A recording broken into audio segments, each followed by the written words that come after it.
Selamat pagi. Assalamualaikum warahmatullahi wabarakatuh. Waalaikumsalam Waalaikumsalam warahmatullahi wabarakatuh. Ya, hari ini kita akan memasuki tentang prinsip-prinsip filsafat ilmu.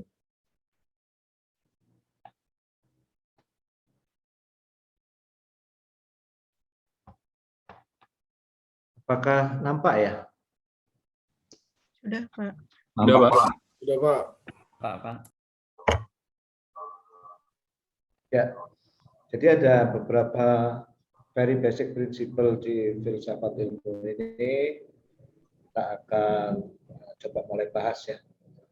Jadi sebagaimana yang telah kita bahas dalam pertemuan yang lalu, bahwa basically bedanya filosofi dan sains itu adalah bahwa filosofi itu tools utamanya atau alat utama atau kerangka utamanya tidak lain adalah logik ya. Jadi untuk menganalisa kebenaran sebuah filosofi itu biasanya digunakan uji konsistensi. Ya. Sedangkan sains itu ada dua, dia harus logik, harus konsisten, harus punya benang merah yang jelas, tidak boleh melanggar kaidah-kaidah logika, dan sebagai tambahan dia harus empirically testable, bisa diuji secara empirik. Ya. Hari ini kita akan mulai mendalami lagi ya salah satu prinsip utama logika ya. Saya tidak akan membahas bentuk-bentuk deduksi, tautologi, silogisme dan lain-lain. Saya rasa sudah terlalu banyak kita belajar hal itu, mulai dari ya logik matematik di SMA, matematika diskrit di perguruan tinggi dan di berbagai mata kuliah ya. Jadi saya harap Anda sudah tahu bentuk-bentuk deduksi, bentuk-bentuk logika ya yang dikembangkan oleh Aristoteles dan diformulasi secara matematis oleh para ahli mutaakhir, salah satunya kalau nggak salah adalah Whitehead ya. Itu sekitar abad 19 yang kita kenal dengan matematika logika itu. Nah, bahasan kita hari ini lebih mendasar lagi, kita menemukan apa yang disebut dengan prima principia. Prima principia dalam filsafat itu disebut dengan prinsip non kontradiksi. Prinsip ini sebetulnya sangat mendasar ya, sangat inherent dalam diri kita. Jadi boleh dikata prinsip non kontradiksi ini merupakan senjata utama ya, alat utama para filsuf. Nah, jadi setiap bidang ilmu biasanya punya alat utama masing-masing.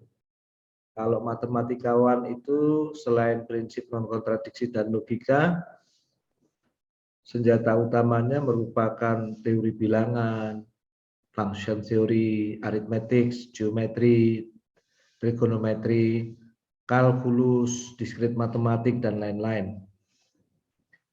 Ya, kalau filsuf ini benar-benar kalau Anda lihat bahasan-bahasan filsafat ilmu, perdebatan-perdebatannya, pencarian kebenarannya ini, mereka benar-benar melandaskan pada prinsip non kontradiksi. Jadi sekali mereka bisa menemukan non konsistensi di sebuah pemikiran, maka mereka akan menggugurkan pemikiran tersebut atau men-challenge pemikiran tersebut. Jadi Basically nggak ada filsuf nggak pakai prinsip non kontradiksi. Sebetulnya intinya prinsip non kontradiksi itu sederhana sekali. Ya, tidak ada kontradiksi dalam semesta. Dalam semesta wujud ini tidak ada kontradiksi. Biasanya dia diformulasi dibagi menjadi 3 subprinsipal. Yang pertama adalah identity principle, yaitu A is equal with A itu sama dengan A, sesuatu sama dengan dirinya sendiri. Pak Didik Fauzi adalah Pak Didik Fauzi, Pak Yulrio adalah Pak Yulrio, saya adalah saya. This is identity principle. Terus yang kedua adalah bahwa A tidak sama dengan yang bukan A. Jadi sesuatu tidak sama dengan negasinya. Kalau di gambar teori himpunan lebih jelas ya, bahwa A itu tidak pernah sama dengan komplemennya. Nah, kemudian prinsip yang ketiga namanya adalah prinsip ketiadaan batas. Jadi A sama dengan A tidak sama dengan yang selain A, dan tidak pernah terjadi A itu bercampur dengan selain A.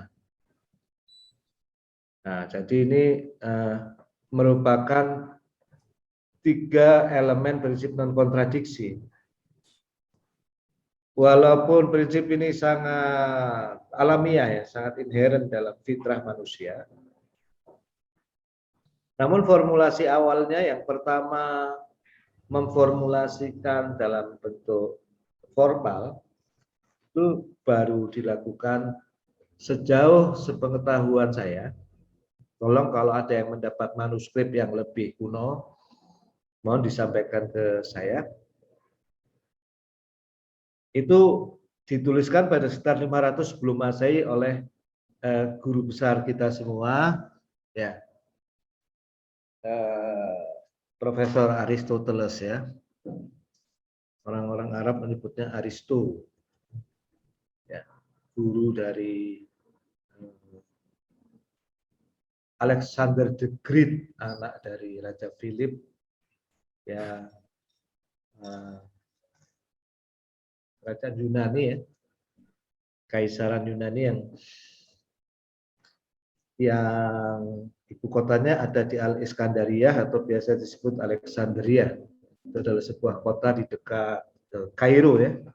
Saya udah nyampe sana tahun 99 main ya, naik kereta api dari Kairo. Waktu itu saya umur 31, memang lagi demen-demennya dalam scientific dan filosofis pencarian ya. Pencarian saintifik dan filsafat. Jadi ketika sampai ke Kairo, saya malah nggak ke muminya Fir'aun itu, nggak tertarik, saya nggak tahu. Malah saya naik kereta api sendiri, nekat aja ya, sok bisa bahasa Arab gitu. Dan sampai di kotanya Aristoteles, melihat perpustakaannya di Alexandria itu sangat menarik ya. Itu adalah daerah di selatan Yunani ya. Jadi di kota Al-Iskandaria itu atau Alexandria, dia itu ada bagian yang menghadap ke utara, yang menghadap ke Yunani, itu lautan. Tapi pantainya bentuknya setengah lingkaran, pakai tembok. Jadi penduduk itu duduk-duduk di tembok lautan biru. Kalau menyeberang itu ke Yunani. Ya, jadi Alexandria itu sampai sekarang masih ada perpustakaannya Aristoteles.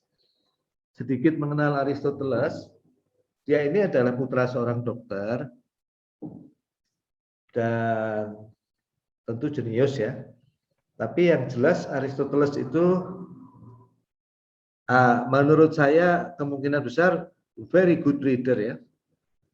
Kalau saya senangnya baca Kopingho dulu waktu kecil ya, seluruh bahasan Kopingho itu sudah hafal dulu judul-judulnya, dan sekarang bisa menikmati lagi di internet ya. Kalau Aristoteles itu punya 50.000 manuskrip buku ya zaman itu. Jadi angka 50.000 itu sampai sekarang ya jadi sebuah ya ketakjuban tersendiri karena waktu itu belum ada printer, belum ada Gutenberg, belum ada teknik cetak. Jadi setahu saya ya, zaman itu kalau namanya manuskrip itu ditulis tangan ya 50.000 manuskrip. Jadi biasanya orang membedakan pemikir atau intelek beneran atau tidak itu ukurannya 10.000 buku. Kalau Anda belum baca minimum 10.000 buku ya sebetulnya walaupun doktor itu ya semi doktor lah ya, paling bidangnya saja. Nah, runyemnya kalau di engineering itu malah bukunya dikit ya, karena susah dibaca. Alasannya susah dibaca. Iya, oke lah. Ya. Kembali ya, prinsip non kontradiksi itu baru diformulasikan oleh Aristoteles. Tapi kalau kita lihat di wacana-wacana filosofi, sebetulnya dia sudah diterapkan sejak dulu. Saya curiga di manuskrip India kuno itu ada ya. Kalau di Cina kuno saya nggak yakin ya. Karena kalau kita bicara Chinese philosophy itu pendekatannya beda ya. Melihat semesta itu pendekatannya beda. Ya. Jadi kalau Anda baca teori Lao Tse ya, Tao Te Ching itu 81 syair yang terkenal dari Lao Tse. Itu saya beli bahasa Inggrisnya juga ya, karena saya nggak bisa bahasa Cina. Terus Kung Fu Tse itu pendekatannya beda. Makanya sains kedokteran, medicine di tusuk jarum, akupuntur dan lain-lain itu sedikit beda. Penjelasannya beda. Nah, ini saya sekaligus mau diskusi bebas dengan Anda bahwa the approach to the truth, maksudnya pendekatan menuju kebenaran itu enggak semutlak, enggak setunggal yang kita pikirkan ya. If we are talking about science, ada banyak cara untuk menuju kebenaran ya. Sulit untuk mengatakan akupuntur itu nonsens ya. Saya tidak setuju kalau akupuntur itu disebut perdukunan ya. Nah, akhir-akhir ini akupuntur itu juga sudah dites ya, diuji secara testable ya, empirically testable. Banyak sekali pusat-pusat akupuntur maupun pusat pendidikan akupuntur di China yang sudah menggabungkan itu dengan kedokteran umum ya, dengan sebuah metodologi yang teruji juga. Nah, dia ada Aristoteles ya, Greek ya, itu ada Socrates, Plato, Aristoteles. 3 guru besar filsafat yang belum ada gantinya. Tapi kalau belum ada tandingannya. Tapi kalau Anda menarik lagi ke atas, itu ada yang namanya Pythagoras. Ya. Ada yang namanya Pythagoras. Pythagoras itu kita kenal teoremanya. Ya. Profesor Sorbonne Isaac Bari yang umur 9 tahun, calon pemenang Nobel ini katanya yang anak Amerika itu. Ada itu di video lucu itu ya.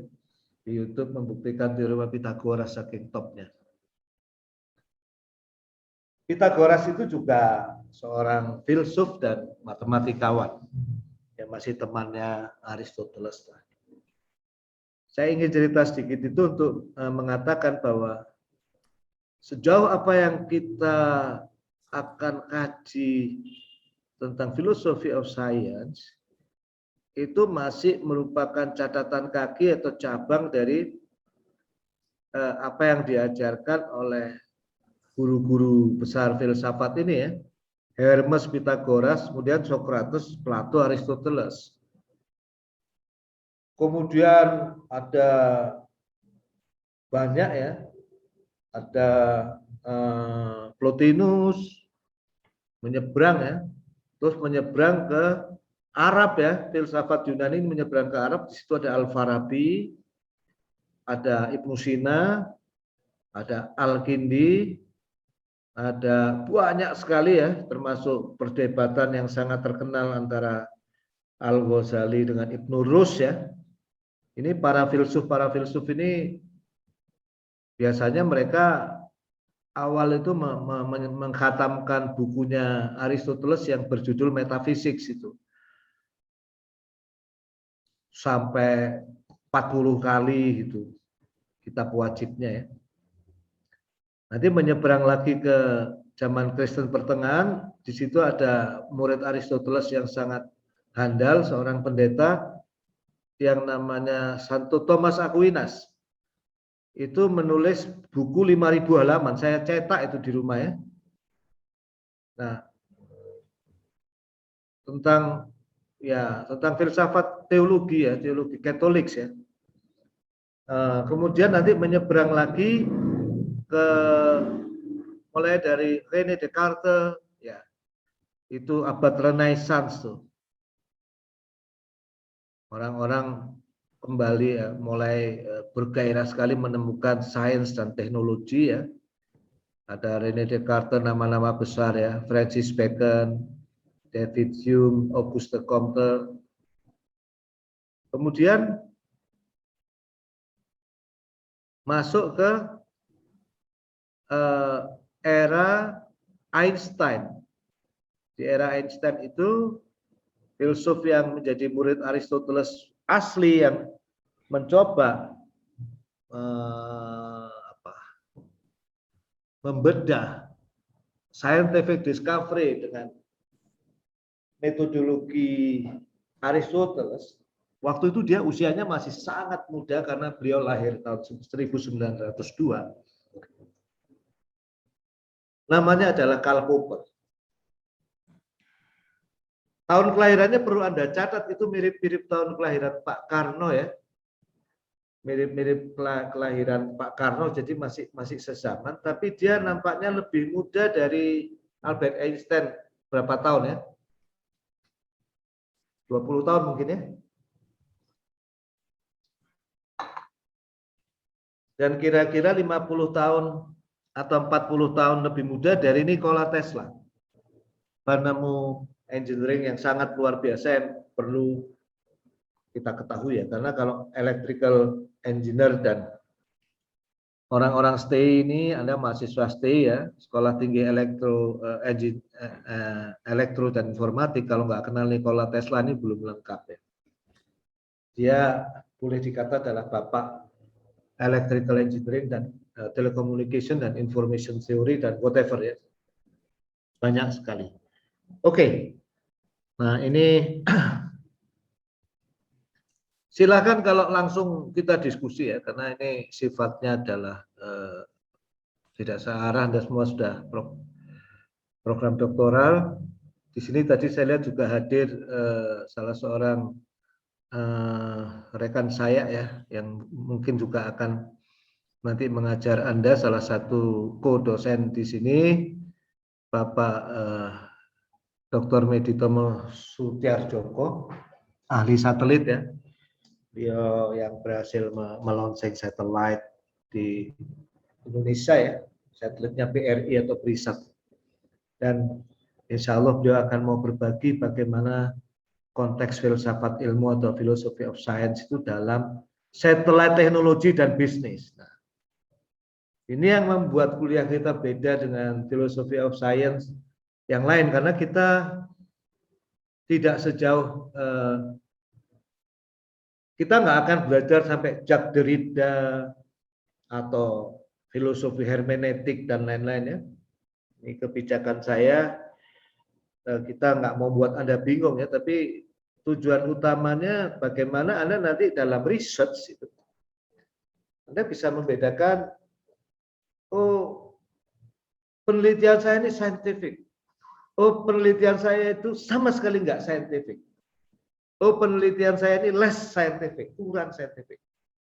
Bahkan ketika memilih topik itu hati-hati, karena topik tertentu itu, oh ini lebih dekat ke filsafat, bukan sains, itu hati-hati ya, karena Anda nanti doktornya adalah doktor dalam ilmu pengetahuan teknik yang pernah saya sampaikan.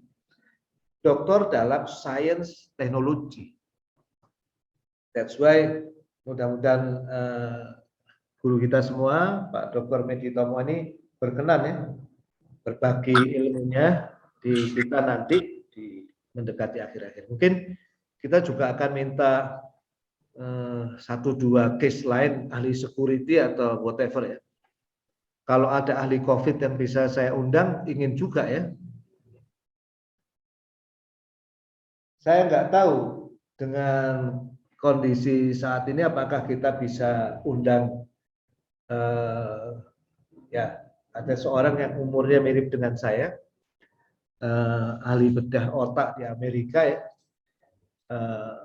yang kisahnya menjadi salah satu film yang sangat dasar dalam filsafat sains ya, yang diperankan oleh Will Smith ya. Nanti itu salah satu tugas Anda ya. Kalau mau mulai sekarang nyicil, tonton ya filmnya, judulnya Confucius. Itu satu hal yang syarat pelajaran knowledge tentang philosophy of science ya. Bahkan itu betul-betul men-challenge logika deduksi maupun induksi. Karena dalam film Confucius itu kebenaran bahwa orang-orang pemain American football itu banyak yang mengalami trauma otak tertentu ya, sehingga meninggal. Itu dibuktikan oleh sang dokter ahli bedah itu. Tapi kasusnya nggak mungkin banyak. Ya, jadi ketika beliau mengeluarkan teori itu, data eksperimennya itu pengujiannya tentu sedikit. Case yang dia ambil waktu itu cuma 4 orang atau berapa. Tapi bukan berarti kalau itu menyangkutnya manusia dan cukup bisa diyakini, bukan berarti harus diabaikan. Nah, film itu sangat luar biasa sekali menurut saya. Termasuk bagaimana beliau menghadapi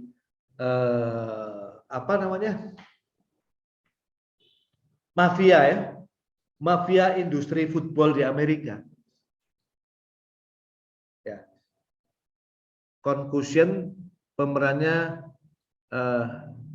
Will Smith ya, mungkin Anda kenal ya Will Smith ya, yang penuh senyum dan pemain kulit hitam yang luar biasa. Salah satu yang sangat saya sukai. Oke. Nah, kembali ke prinsip non kontradiksi ya. I'm sorry so much.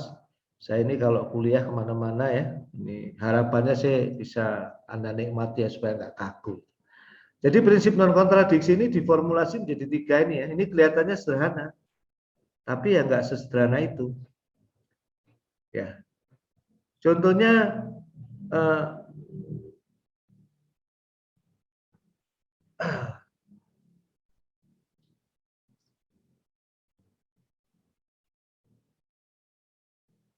kalau kita mau membuat kalimat apapun ya yang berisi pernyataan yang bernilai benar dan salah,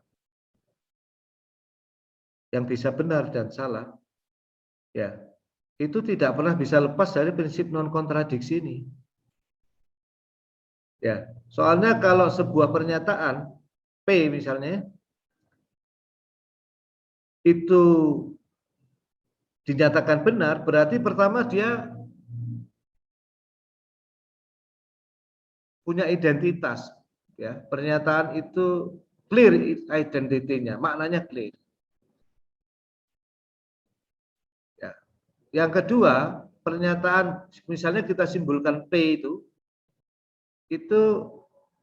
P komplementnya atau negasi P-nya dengan adanya P pasti ada negasi P. Misalnya begini, besi memuai jika dipanaskan. Maka negasi P itu besi tidak memuai jika dipanaskan. Kalau kita menggunakan yang lebih strict, semua besi memuai bila dipanaskan. Maka negasinya ada besi yang tidak memuai ketika dipanaskan. Ya. Kalau P itu benar bahwa semua besi itu memuai jika dipanaskan, maka negasinya pasti salah. Gitu. Ini namanya ketiadaan kontradiksi. Ya. Kalau P-nya benar, negasinya juga benar, itu nggak ada artinya ya. Hilang artinya. Nah, terus nggak bisa ada keadaan di mana P maupun negasi P ini benar-benar bercampur. Ya. Prinsip ketiadaan batas.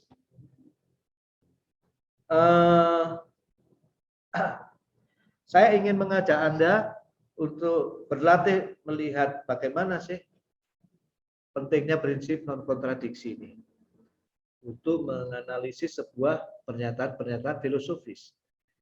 Misalnya kita amatin proposisi ya, atau pernyataan yang menjadi dasar atau kredo atau dekret ya, atau paradigma positivisme. Positivisme itu meyakini bahwa segala sesuatu yang tidak bisa diindra itu nonsens.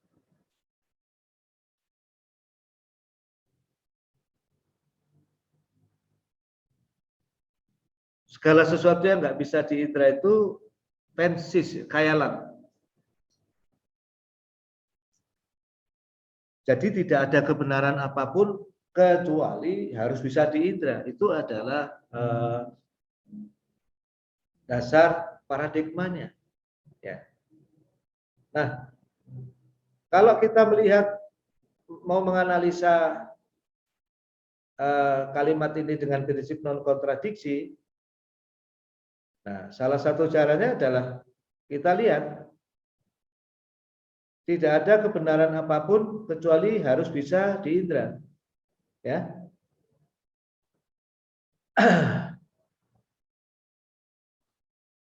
Kita nggak bisa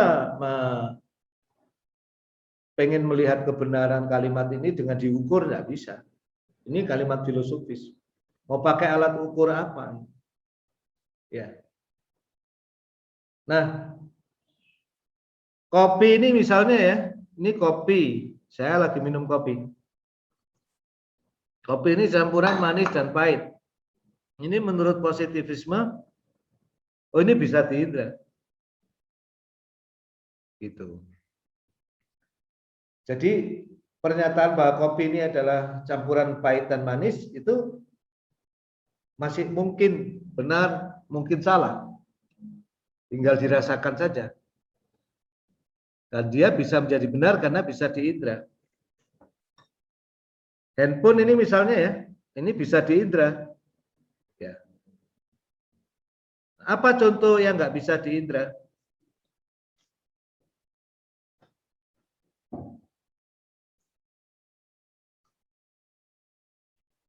Tuhan misalnya itu nggak bisa diindra. Atau malaikat atau jin itu nggak bisa diindra.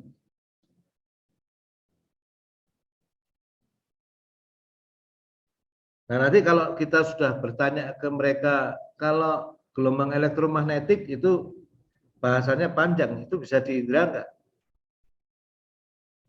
Ya. Jelas kalau indera kita nggak bisa lihat gelombang elektromagnetik. Tapi nanti itu mereka mengembangkan teori tersendiri lah untuk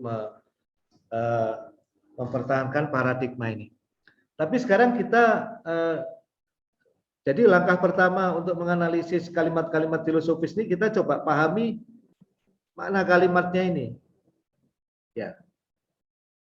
Nah sekarang simple ya.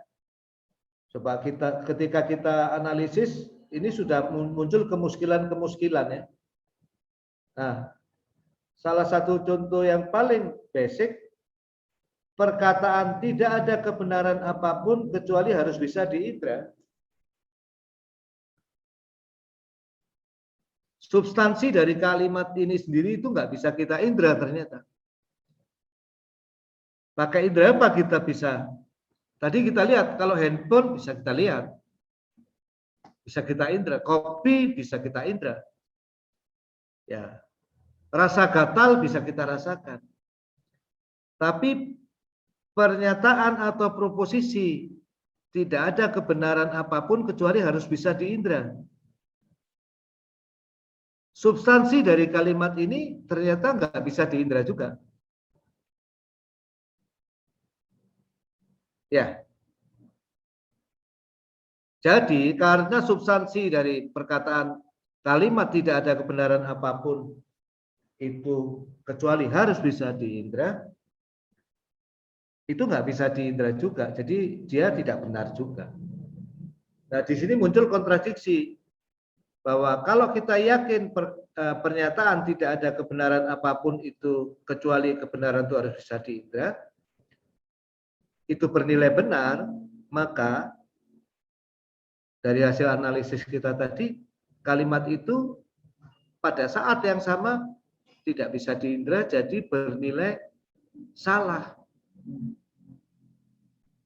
Nah, jadi benar sekaligus salah. Di sini terjadi non kontradiksi, ada inkonsistensi. Ya, nah ini adalah contoh pembuktian kita menganalisis satu pernyataan filosofis dengan menggunakan prinsip non kontradiksi. Ya, jadi mudah-mudahan bisa menjadi masukan buat Anda ya. Ini kelihatannya sampel ya memang sampel sekali, tapi tidak sesimpel itu gitu ya. Ini perlu perenungan ya. Nah, nanti Karl Popper lebih jauh akan menghantam habis dari kaum positivis ini. Jadi kaum positivis ini kan nanti dengan paradigma itu mereka berusaha mengembalikan semua kebenaran itu ke hal-hal yang indrawi. Ya. Hal-hal yang indrawi itu sifatnya khusus ya. Nggak pernah sifatnya universal. Misalnya saya melihat wajah Pak Didi, saya melihat Pak Abdul Rosyid. Tapi saya tidak pernah melihat manusia. Manusia itu adalah konsep universal dalam filsafat. Sedangkan Pak Didi, Pak Abdul Rosyid, Pak Medi Tomo, Bu Latifah dan lain-lain itu kalau dalam filsafat atau logika namanya partikular atau hal khusus. Ya. Yang terjadi di level indrawi itu adalah hal-hal khusus. Sedangkan semua kebenaran saintifik, teori-teori saintifik itu sifatnya umum. Yang kita uji di lapangan itu satu besi dipanaskan memuai, dua besi dipanaskan memuai, tiga besi dipanaskan memuai. Tapi tidak pernah secara eksperimental kita bisa menguji semua besi yang mungkin ada untuk membuat pernyataan bahwa semua besi kalau dipanaskan itu memuai. Nah, jadi karena para positivis ini yakin bahwa tidak ada kebenaran apapun kecuali harus bisa diindra, nanti mereka akan berusaha membangun seluruh teori kebenaran dan teori sains dari hal yang indrawi. Dan sudah mereka bangun selama berabad-abad. Ada yang namanya Francis Bacon, Auguste Comte, nama-nama yang tadi kita sebut ya.